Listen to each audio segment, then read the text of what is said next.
Bismillahirrahmanirrahim. Assalamualaikum warahmatullahi wabarakatuh. Pertama-tama, marilah kita panjatkan puji dan syukur kehadirat Allah Subhanahu wa Ta'ala, karena atas rahmat dan hidayahnya kita dapat berkumpul pada kesempatan kali ini dalam keadaan sehat walafiat. Salawat beserta salam semoga tetap tercurah limpahkan kepada junjungan kita, yakni Habibana wa Nabiyana Muhammad Sallallahu Alaihi Wasallam, pada keluarganya, para sahabatnya, dan tak lupa kepada kita semua selaku umatnya, yang insya Allah taat dan patuh pada ajarannya hingga yaumil akhir nanti. Sebelumnya, saya ucapkan terima kasih kepada Ibu Heni Haryani sebagai dosen pengampu mata kuliah Telaah Kurikulum Matematika yang telah memberikan kesempatan kepada kami kelompok 3 untuk memaparkan materi mengenai pendekatan pembelajaran matematika. Kami dari kelompok 3 yang terdiri dari saya sendiri, Silmi Nursyahida dengan MPM 2021510442, ada Neni Cahyati dengan NPM 2021515050, dan Devi Fitriani dengan NPM 2021511069. Mungkin langsung saja pada materi yang pertama mengenai definisi pendekatan pembelajaran yang akan dipaparkan oleh saya sendiri. Pendekatan pembelajaran adalah suatu hal yang termasuk sangat penting dalam proses belajar mengajar. Keefektifan proses belajar mengajar dapat terrealisasi melalui ketepatan pemilihan pendekatan. Banyak para ahli pendidikan yang mendefinisikan pendekatan pembelajaran, diantaranya menurut pendapat Wahyudi, bahwa pendekatan pembelajaran adalah cara mengelola kegiatan belajar dan perilaku siswa agar ia dapat aktif melakukan tugas belajar sehingga dapat memperoleh hasil belajar secara optimal.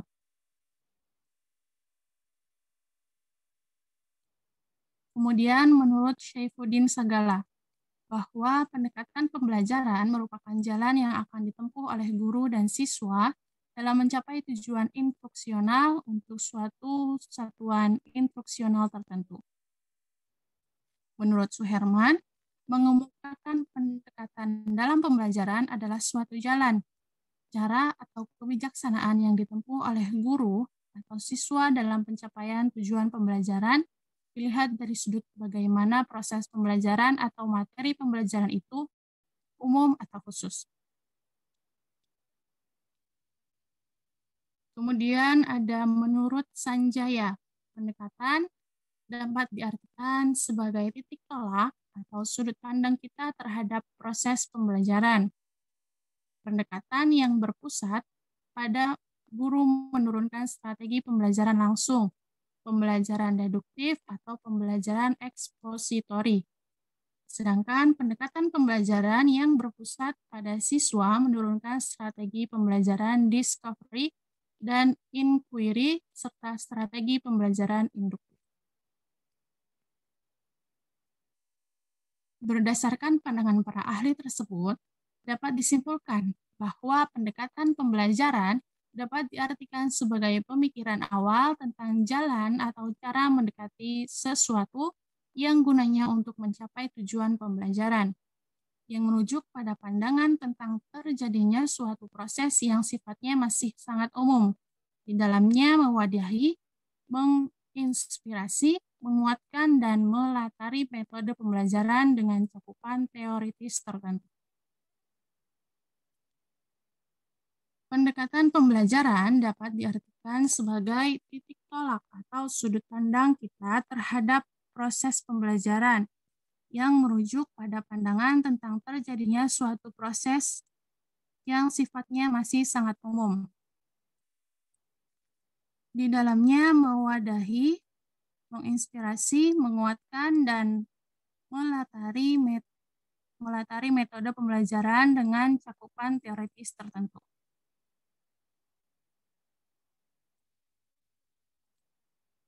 Kemudian untuk materi selanjutnya mengenai jenis-jenis pendekatan pembelajaran matematika akan disampaikan oleh Devi. Kepadanya disilakan. Baik, terima kasih kepada moderator yang sudah mempersilahkan saya untuk memaparkan materi jenis-jenis pendekatan pembelajaran matematika.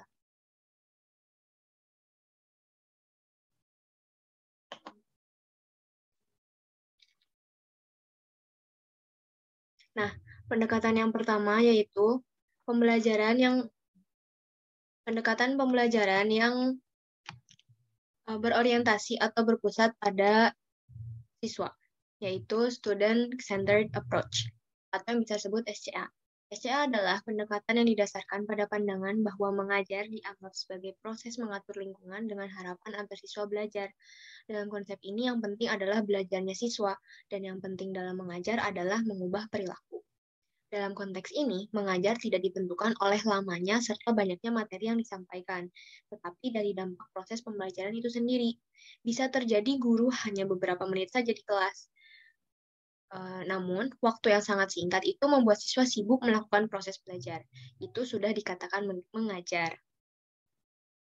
Yang kedua yaitu pendekatan pembelajaran yang berorientasi atau berpusat pada guru, atau Teacher-Centered Approach, yang bisa kita sebut sebagai TCA. TCA adalah suatu pendekatan belajar yang berdasar pada pandangan bahwa mengajar adalah menanamkan pengetahuan dan keterampilan. Menurut Smith dalam Sanjaya, tahun 2008 halaman 96. Dalam TCA, gurulah yang harus menjadi pusat dalam kegiatan belajar mengajar. Dalam TCA, guru memegang peran sangat penting. Guru menentukan segalanya. Apa yang harus dikuasai siswa, semua tergantung guru. Bahkan, seorang guru di TCA memiliki hak legalitas keabsahan pengetahuan, atau yang benar itu seperti yang dikatakan guru. Sehubungan dengan pembelajaran yang berpusat pada guru, minimal ada 3 peran utama yang harus dilakukan guru, yaitu guru sebagai perencana, sebagai penyampai informasi, dan sebagai evaluator. Sekian pemaparan materi dari saya kembalikan kepada moderator.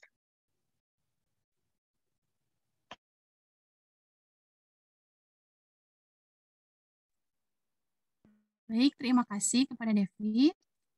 Selanjutnya, pemaparan materi mengenai macam-macam pendekatan pembelajaran matematika akan disampaikan oleh Saudari Neni. Kepadanya disilakan. Baik, terima kasih kepada moderator yang telah mempersilahkan saya untuk menyampaikan materi. Macam-macam pendekatan pembelajaran matematika. Ada 4. Yang pertama, pendekatan konstruktivisme. Yang kedua, pendekatan pemecahan masalah matematika. Yang ketiga, pendekatan open-ended. Yang keempat, pendekatan realistik. Yang pertama, pendekatan konstruktivisme. Dalam kelas konstruktivis, seorang guru tidak mengajarkan kepada anak bagaimana menyelesaikan persoalan, namun guru mempresentasikan masalah dan mendorong siswa untuk menemukan cara mereka sendiri dalam menyelesaikan permasalahan. Ketika siswa memberikan jawaban, guru mencoba untuk tidak mengatakan bahwa jawabannya benar atau tidak benar. Namun, guru mendorong siswa untuk setuju atau tidak setuju kepada ide seseorang dan saling tukar-menukar ide sampai persetujuan dicapai tentang apa yang dapat masuk akal siswa. Dalam kelas konstruktivis, para siswa diberdayakan oleh pengetahuannya yang berada dalam diri mereka. Mereka berbagi strategi dan penyelesaiannya, debat antara satu dengan yang lainnya, berpikir secara kritis tentang cara terbaik untuk menyelesaikan setiap masalah. Yang kedua ada pendekatan pemecahan masalah matematika. Pemecahan masalah merupakan bagian dari kurikulum matematika yang sangat penting karena dalam proses pembelajaran maupun penyelesaian, siswa dimungkinkan memperoleh pengalaman menggunakan pengetahuan serta keterampilan yang sudah dimiliki untuk diterapkan pada pemecahan masalah yang bersifat tidak rutin. Jika suatu masalah diberikan kepada seseorang dan seseorang tersebut langsung mengetahui cara menyelesaikannya dengan benar, maka soal tersebut tidak dapat dikatakan sebagai masalah. Menurut Polya, solusi soal pemecahan masalah memuat 4 langkah fase penyelesaian, yaitu memahami masalah, merencanakan penyelesaian, menyelesaikan masalah sesuai rencana, dan melakukan pengecekan kembali terhadap semua langkah yang dikerjakan. Sedangkan menurut Dewey dalam Wina Sanjaya, langkah-langkah utama dalam pemecahan masalah adalah sebagai berikut. Yang pertama, merumuskan masalah. Yang kedua, menganalisis masalah. Strategi pemecahan masalah menekankan pentingnya definisi masalah guna menentukan banyaknya kemungkinan penyelesaian. Yang ketiga, mengembangkan beberapa hipotesis. Hipotesis adalah alternatif penyelesaian dari pemecahan masalah. Yang keempat, mengumpulkan data. Langkah siswa mencari dan menggambarkan informasi yang diperlukan untuk pemecahan masalah. Yang kelima, menguji beberapa hipotesis, yaitu dengan mengevaluasi kelemahan dan kelebihan hipotesis. Yang keenam, merumuskan rekomendasi pemecahan masalah.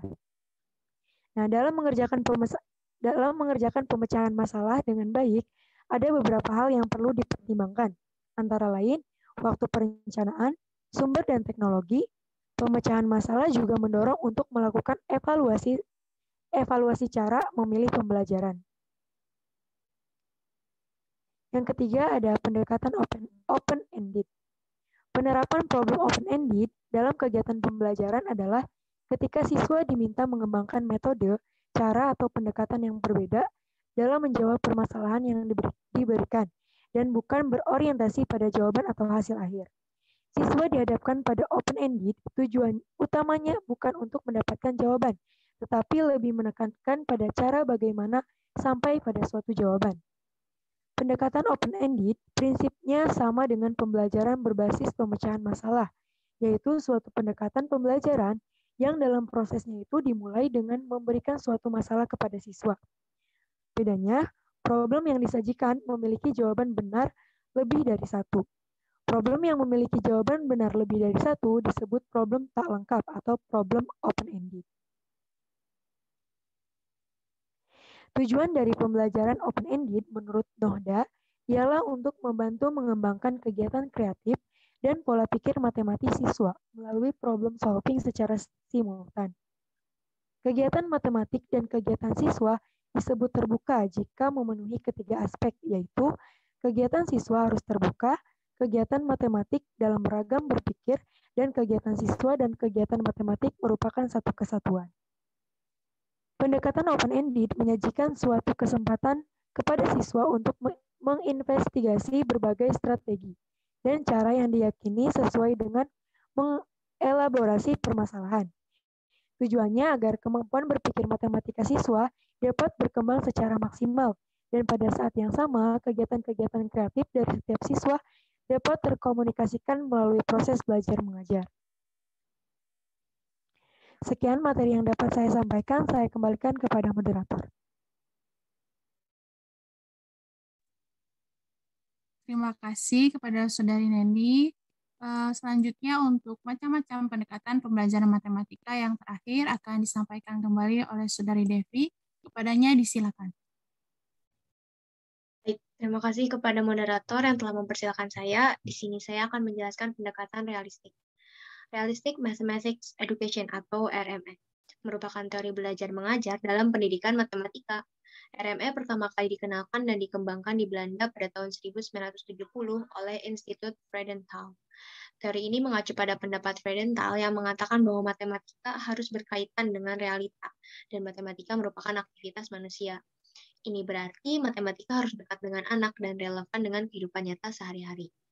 Menurut Ehrman, pada dasarnya, RME membentuk siswa untuk menemukan kembali konsep-konsep matematika yang pernah ditemukan oleh para ahli matematika, atau bila memungkinkan siswa dapat menemukan hal yang sama sekali belum pernah ditemukan. Pengembangan pembelajaran matematika dengan pendekatan RME ini merupakan salah satu usaha meningkatkan kemampuan siswa memahami matematika. Terdapat 5 prinsip utama dalam kurikulum matematika realistik. Yang pertama, didominasi oleh masalah-masalah dalam konteks melayani dua hal, yaitu sebagai sumber dan sebagai terapan konsep matematika. Yang kedua, perhatian diberikan pada pengembangan model-model, situasi, skema, dan simbol-simbol.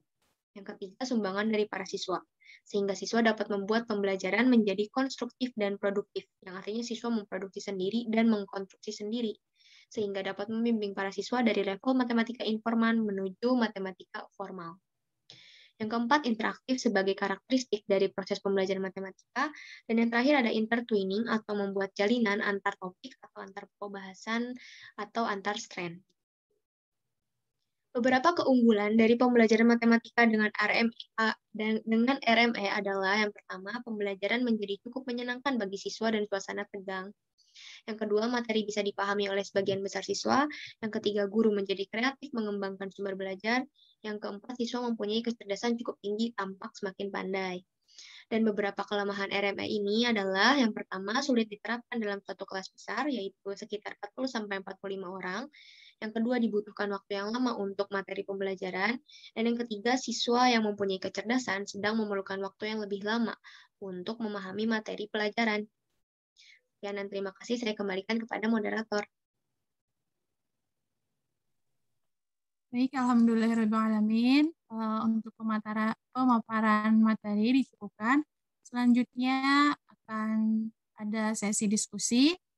Kepada teman-teman semua yang ingin bertanya, silahkan tulis nama dan NPM di grup kelas. Kemudian nanti akan kami beri kesempatan untuk melontarkan pertanyaannya di Google Classroom. Sekian dari kami, mohon maaf. Kurang lebihnya dimohon maaf. Kami tutup. Wassalamualaikum warahmatullahi wabarakatuh.